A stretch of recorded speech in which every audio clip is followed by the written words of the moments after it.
Assalamualaikum warahmatullahi wabarakatuh. Perkenalkan, nama saya Abdul.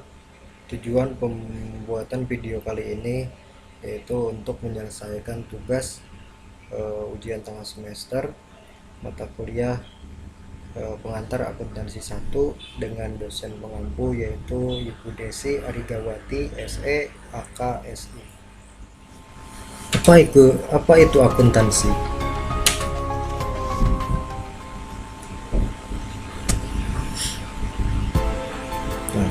Akuntansi adalah sistem informasi yang menyediakan laporan untuk para pemangku kepentingan mengenai aktivitas ekonomi dan juga perusahaan. Nah, akuntansi sendiri dapat didefinisikan sebagai proses identifikasi, pencatatan, pengukuran, pengklasifikasian, dan juga yang terakhir yaitu sebagai penyajian laporan. Nah, tujuan daripada akuntansi sendiri adalah menyediakan informasi untuk mengambil suatu keputusan, biasanya dengan mengumpulkan dan mengolah data secara sistematis dengan mengambil selama periode tertentu. Nah, persamaan akuntansi, yang mana persamaan akuntansi ini gambaran dari posisi keuangan, di mana sisi kiri menggambarkan harta yang dimiliki entitas dan sisi kanan menggambarkan status atau dari mana harta tersebut berasal. Nah, untuk persamaan akuntansi sendiri ini mempunyai rumus dasar, yang mana rumusnya ini adalah aset sama dengan kewajiban plus ekuitas pemilik. Jadi ini adalah rumus daripada persamaan akuntansi.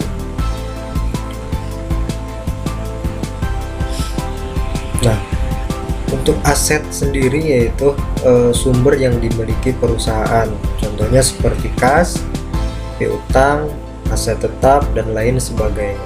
Sedangkan untuk kewajiban yaitu hak kreditur yang mencerminkan utang perusahaan, dan untuk ekuitas pemilik ini adalah hak pemilik perusahaan. Persamaan akuntansi ini bukanlah merupakan alat pencatatan transaksi, melainkan ini hanya alat membantu untuk memudahkan identifikasi. Nah, alat yang asli yang sebenarnya untuk pencatatan transaksi ini ada yang namanya jurnal. Nah, jurnal ini merupakan catatan kronologis dan sistematis atas seluruh transaksi keuangan. Nah, dalam melakukan pencatatan transaksi ke dalam jurnal itu menggunakan metode double entry, di mana setiap transaksi akan dicatat di sisi debit dan sisi kredit. Nah, dalam penulisan jurnal itu terdapat aturan yang menjadi kesepakatan dalam akuntansi.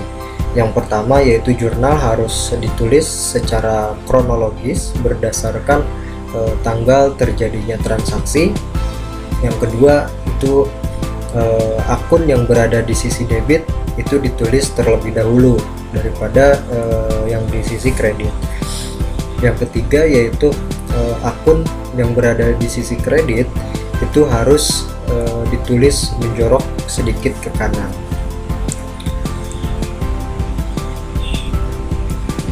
Selanjutnya yaitu ada siklus akuntansi. Nah, dimana di siklus akuntansi ini adalah rangkaian tahapan yang harus dilalui untuk merubah input berupa transaksi sehingga menghasilkan output berupa laporan keuangan. Nah, ini adalah gambaran siklus akuntansi sederhana. Ada transaksi, klasifikasi, dan laporan keuangan. Nah, ada transaksi sebelum ke klasifikasi ini menggunakan alat yang namanya jurnal. Ada juga di sini yang kedua alat yang digunakan adalah buku besar. Nah, setelah klasifikasi ke dalam laporan keuangan ini ada alat yang namanya neraca saldo.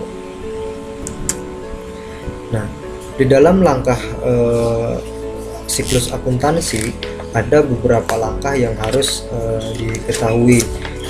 dimana sebelum melakukan siklus akuntansi kita harus memahami dulu langkah-langkah daripada siklus akuntansi.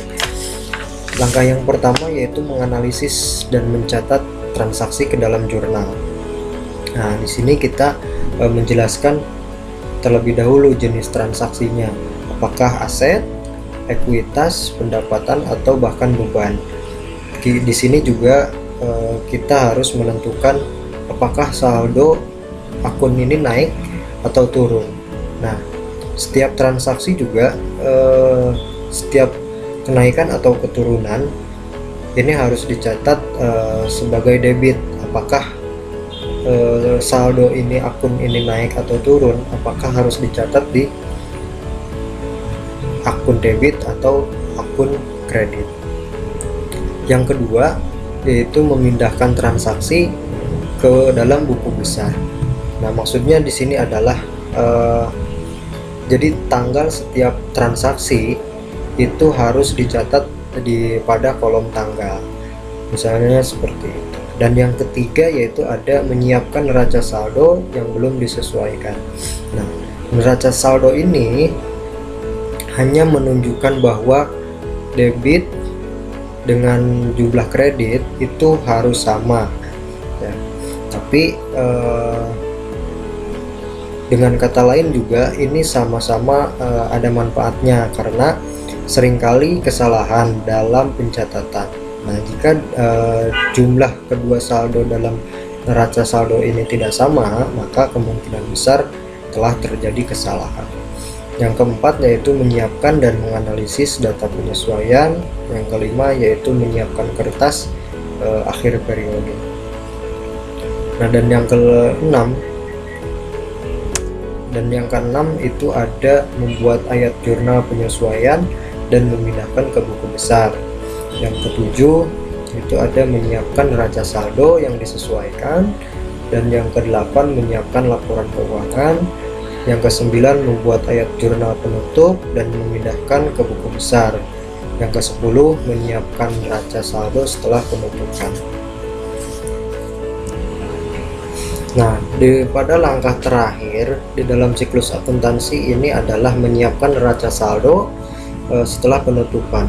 Tujuan daripada neraca saldo setelah penutupan ini adalah untuk memastikan bahwa buku besar yang telah sesuai pada awal periode berikutnya.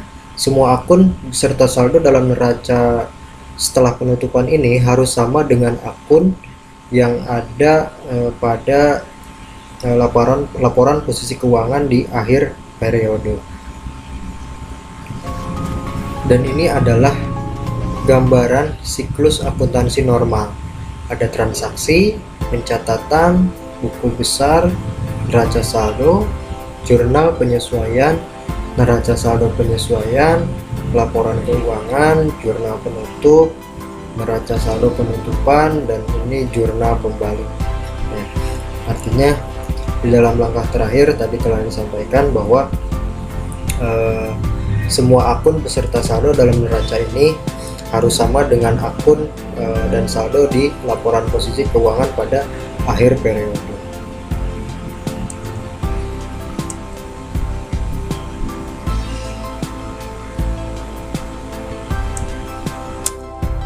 Nah, kita akan membuat contoh pembuatan jurnal umum.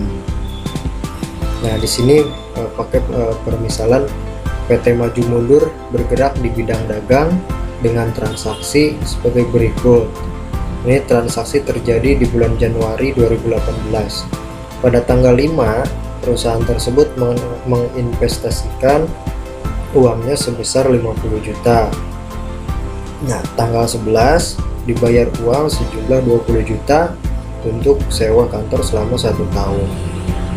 Yang ketiga, tanggal 15 itu membeli peralatan dan perlengkapan kantor masing-masing sebesar 1 juta dan 1.500.000.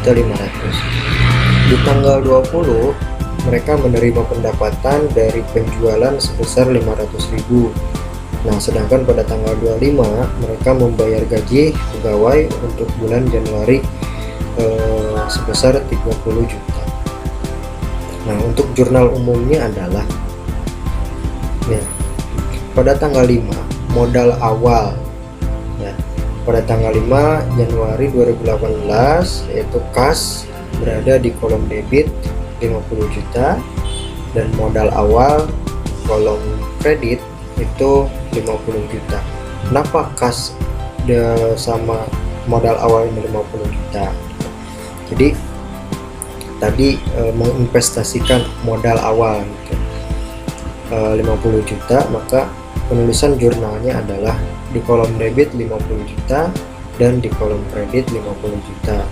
Dan di tanggal 11 itu ada sewa dibayar muka untuk kios tadi ya, kantor selama 1 tahun. Kolom kredit itu ada 20 juta dan di kas 20 juta. Nah, untuk berikutnya tanggal 15 yaitu membeli peralatan dan perlengkapan masing-masing. Untuk peralatan 1 juta, perlengkapan 1.500.000 dan kasnya masuk ke kredit yaitu 2.500.000. Pada tanggal 20 mereka menerima pendapatan. Nah, karena pendapatan maka yang didahulukan dicatat adalah kas. Nah, ini kas 500.000 di kolom debit dan keterangan di sini pendapatan di kolom kredit 500.000. Nah, pada tanggal 25 mereka membayar beban, yaitu membayar beban gaji karyawan pegawai sebesar 30 juta. Nah, maka kasnya di sini ditulis di kolom kredit yaitu 30 juta. Nah, ini untuk totalnya. Jadi totalnya debit 103 juta dan di kolom kredit 103 juta. Nah, ini sama-sama di kolom ini harus sama, kolom kredit dan juga debit ini harus sama. Jadi balance antara kolom kredit dan debit ini gitu. Nah, ini contoh jurnal umum di siklus akuntansi. Nah, sebelumnya itu mungkin hanya itu saja materi atau pembahasan mengenai siklus akuntansi dari saya. Kurang lebihnya mohon maaf. Assalamualaikum warahmatullahi wabarakatuh.